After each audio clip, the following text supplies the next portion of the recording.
Hey everybody, welcome to Physics Fun. I'm your host, Gamma Ray. Today we're going to talk about the acceleration force of gravity. We're actually going to measure the acceleration force of gravity. Now, you're probably saying, how are you going to do that, Gamma Ray? Well, that's why I'm here and you're there. We're going to build a pendulum. Do you know what a pendulum is? It's simple. It's a weighted object, which we'll call a bob, and a suspension device.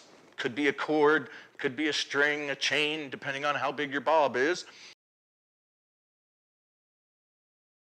The period of the pendulum is a measurement of the time it takes the pendulum bob to move from point A through its arc to point B and back again to point A. We'll call that T, like in time it takes to get there and back again. The next thing we're going to do is we're going to measure the length of the pendulum.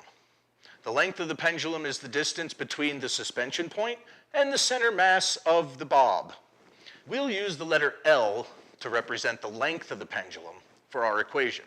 Now, as long as the amplitude, which is one pass from point A to point B, does not exceed 15 degrees, then the weight of the object doesn't matter.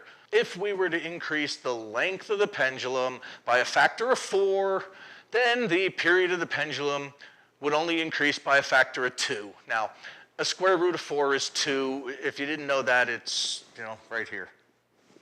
So, with that in mind, let's build a pendulum. Wow, so quick! Damn, that's fun. Now, what we're going to do with our pendulum is we're going to measure the period of the pendulum, and we're going to measure the length of the pendulum. Then what we're going to do is we're going to gradually increase the length of the pendulum and continue to measure the period of the pendulum. It's, one of those time-consuming things that we're going to speed up just for fun, okay? Now, watch closely. Since we don't know the acceleration force of gravity, we're here to measure it.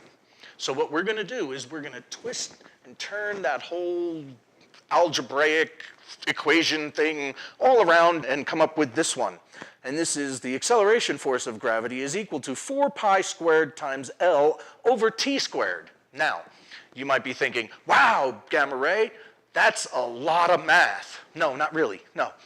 Let's back up a little bit. We're going to solve for g, which is the acceleration force of gravity. So what we have then is 4 pi squared. Now, I love pi, but this is a different kind of pi. This is the pi that's represented by 3 point whatever it is. Look. Now, with that in mind, we're going to take that pi and we're going to square it. We're going to multiply that times 4, and then we're going to multiply that times the length of the pendulum.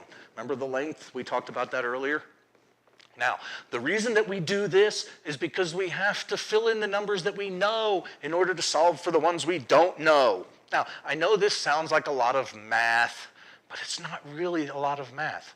We're going to measure the t, that's the period of the pendulum, and we're going to plug that into our equation, and we're going to measure the length of the pendulum, and we're going to plug that into our equation. For each of our different lengths, we're going to solve for the acceleration force of gravity, and at the same time, we're going to discover whether or not the period of the pendulum is truly proportional to the square root of the length. Can you believe it? Watch closely.